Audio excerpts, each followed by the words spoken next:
Welcome back to the Bible Podcast. I'm Alex.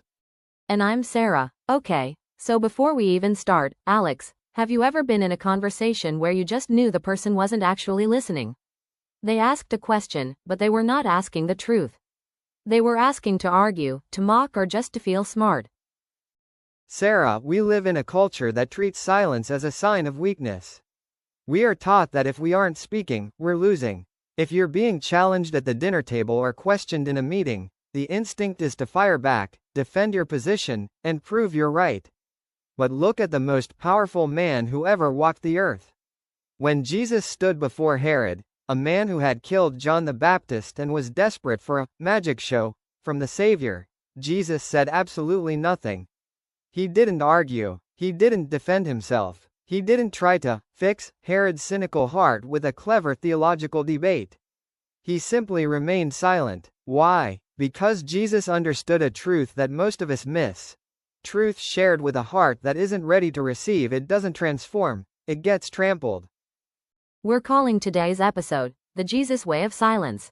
This is about Jesus on trial before his crucifixion, specifically the events in Luke chapter 23 verses 1 to 12 and John chapters 18 to 19. After Jesus was arrested, he was first sent to Pontius Pilate, the Roman governor. Pilate couldn't find a reason to condemn him, so he sent Jesus to King Herod Antipas, who ruled Galilee and happened to be in Jerusalem at the time. Jesus stayed mostly silent. Luke chapter 23 verse 9 says Herod questioned him at length, but he made no answer. With Pilate too, Jesus only spoke briefly. He didn't give long explanations or defend himself in detail. It wasn't because Jesus was lying. It was because Pilate and Herod weren't ready to receive it. Their hearts were hard, motivated by politics and curiosity, not genuine repentance. Pilate was trying to avoid a riot. Herod just wanted to see a miracle for entertainment. Jesus taught that we shouldn't cast our pearls before swine, Matthew chapter 7 verse 6. This isn't about calling people names, it's about discernment. Before you speak, you have to ask, is the soil of this person's heart ready to receive the seed of truth? When the heart is concrete, hardened by pride, ego, or a desire for an argument, our words don't plant anything. They just bounce off. So why does this matter? Because we think love always means speaking up. But sometimes love means waiting. Proverbs chapter 26 verses 4 to 5 puts it like this. Do not answer a fool according to his folly, or you yourself will be just like him. Answer a fool according to his folly, or he will be wise in his own eyes. Discernment tells you which one fits the moment. Let's talk about social media for a sec. You see a post mocking Christianity. Your first instinct is to type a 10-paragraph theological response in the comments. But ask yourself, is this person asking to understand?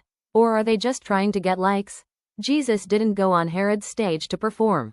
He knew it wouldn't change Herod's heart. Sometimes the most powerful thing you can do is not engage. Now, this doesn't mean we hide our faith. Jesus spoke boldly to Nicodemus at night, to the woman at the well, to the crowds on the mountain.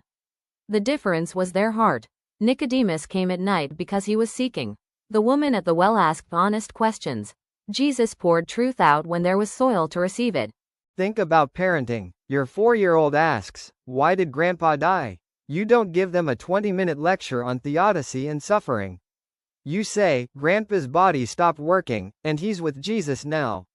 We miss him. You match the truth to their readiness.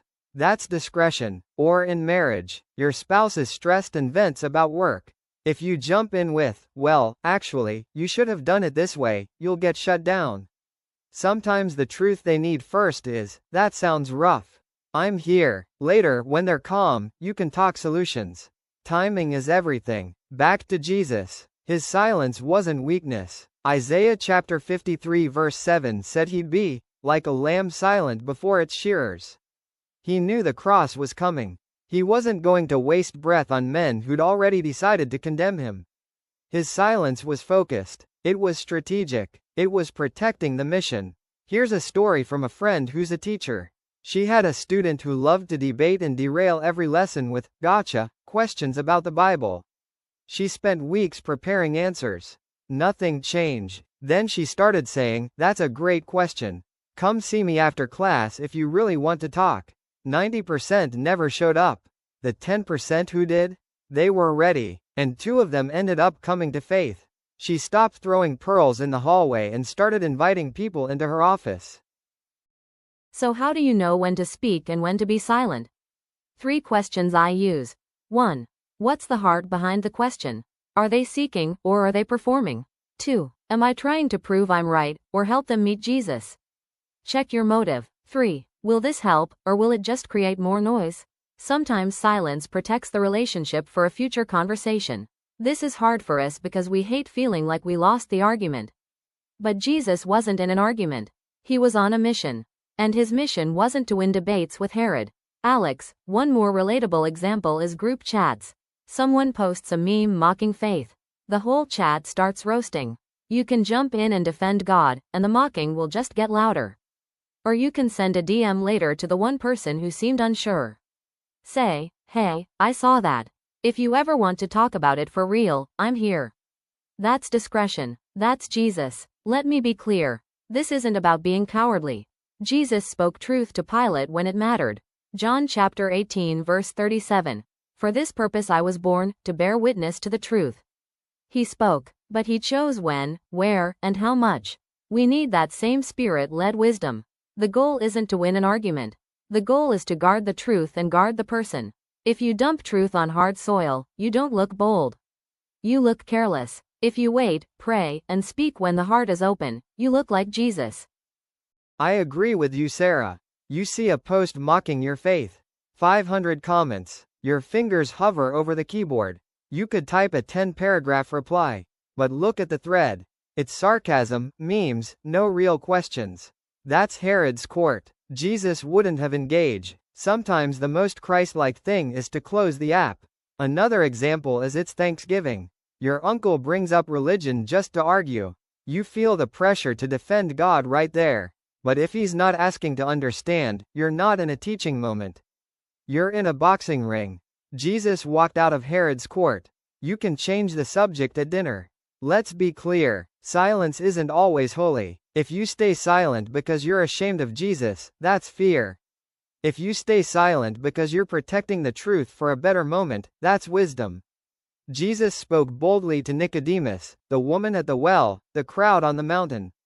He knew the soil. So what I understood through this discussion is that so how do you know if someone's ready? Ask 3 things. Are they asking to understand, or to win? Are they calm, or just trying to provoke? Have they shown any fruit of curiosity before? If it's no, you're probably in Herod's court. Proverbs chapter 26 verses 4-5 says, Do not answer a fool according to his folly, or you'll be like him. Answer a fool according to his folly, or he'll be wise in his own eyes. Discernment tells you which verse fits the moment. And only the Spirit can tell you that. Same way your spouse vents about a bad day. Your instinct is to fix it with advice. But if they're just emotional, advice feels like judgment. Sometimes the truth they need first is, that sounds awful. I'm here. Later, when they're calm, you can talk solutions. Timing is part of truth. Before you speak, check your heart. Am I trying to help them meet Jesus? Or am I trying to prove I'm right? If it's the second one, you're not being like Jesus. You're being like the religious leaders with the woman in John chapter 8. Early in my faith I loved winning debates online. I thought I was defending God. Really I was defending my ego. I'd stay up till 2 a.m. arguing with strangers. No one got saved. I just got bitter. Jesus didn't do that with Herod. Why was I doing it with randoms on Twitter? When you throw truth at a hardened heart, 2 things happen. They trample it, and you get hurt. Now you're discouraged, and they're more cynical. That's why Jesus didn't give Herod a show. He protected both the message and the messenger. Sometimes the most loving thing is to wait. Wait for the relationship to be ready. Wait for the question to be real. God is patient. 2 Peter chapter 3 verse 9 says he's not slow, but patient, not wanting anyone to perish. We should be too. We think evangelism means giving a 10-point sermon. But Jesus' most famous evangelism story is the woman at the well. He asked questions, listened, and spoke into her story. He didn't start with theology. He started with her water jar. Yes, Alex. Instead of arguing, try inviting. Hey, I get that this sounds weird. If you ever want to talk about it without the crowd, I'm around. That moves the conversation from public performance to private trust. That's where real conversations happen. A guy the first no was getting grilled by a coworker at lunch. He stopped, smiled, and said, "You know what, this is a big topic. Can I buy you coffee Thursday and we can talk for real?" The coworker said yes. They talked for 2 hours. He's in a Bible study now.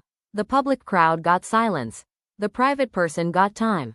Some of you are thinking, but doesn't the Bible say to be bold? Yes. Ephesians chapter 6 verse 19 says pray for boldness to make the gospel known.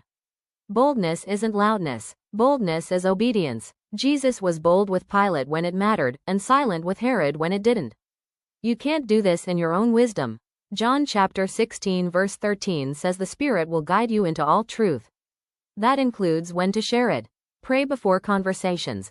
God, give me your timing, your wisdom, and not just your words. We're afraid if we don't say something now, the moment is gone. But God isn't limited to one conversation. If you stay silent today, He might give you a better moment tomorrow. Trust Him with the timing. My friend had a buddy who mocked faith for years. He never argued back, he just lived consistently and invited him to stuff. After 4 years, the buddy said, "Why are you still my friend when I'm such a jerk?" That question opened the door. 4 months later he got baptized. Herod wanted a performance. Do a miracle for me. If we're not careful, we turn faith into a performance too. We try to impress, to win, to look smart. Jesus refused to perform. He came to save. When someone mocks you, you have 3 options. Argue back, walk away angry, or stay calm and protect the door for later. Jesus chose option 3. He didn't insult Herod. He didn't play the game. He kept his dignity and his mission. Even in prayer, silence is powerful. Psalm chapter 62 verse 1 says, "For God alone my soul waits in silence." We don't always need to have the perfect prayer. Sometimes we just need to be present. God knows the heart behind the silence. Teach your kids that not everyone gets the whole story. If a friend is hurting, you share. If a kid is mocking, you pray and walk away. That's not cowardice. That's wisdom. Jesus modeled it at age 12 in the temple, and at age 33 before Herod. The church has a problem with oversharing truth in the wrong rooms. We debate secondary issues on Twitter and wonder why people think we're angry. Jesus spent more time with 12 disciples than with 5,000 crowds. Depth over width. Silence protects the truth from being cheapened. It protects relationships from being broken. It protects your peace from unnecessary battles. And it protects the other person from being pushed further away. At a family reunion, my cousin started mocking church. I could have jumped in. Instead, I asked about his kids. 2 hours later, he told me his marriage was falling apart. That was the real conversation.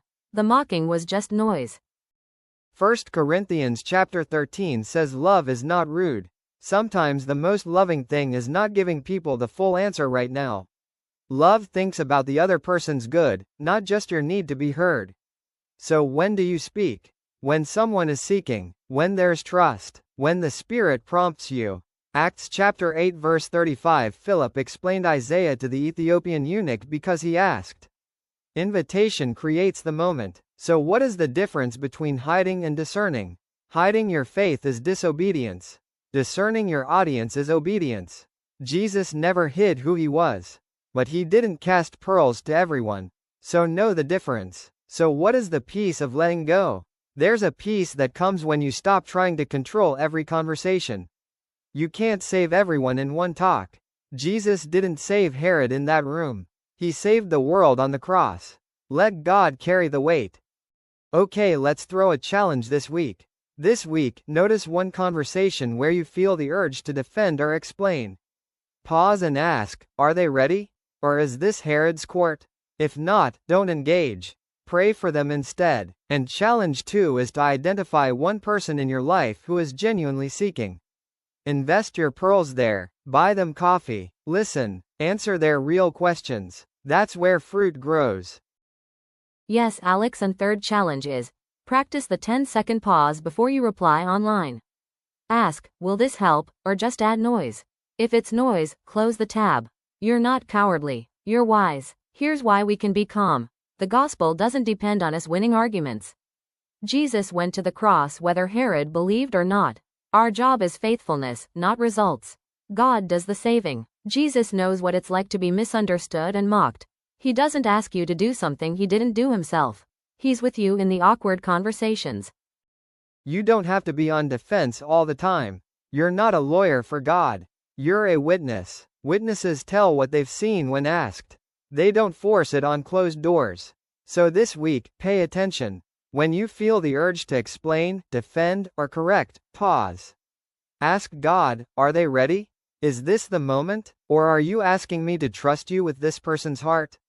That's it for today. If this helped you, share it with someone who's always stuck in online arguments. And remember, sometimes the most Christ-like thing you can say is nothing. Not yet. See you in next episode. Subscribe the channel so that you may receive notification whenever we upload our next episode. God bless you all.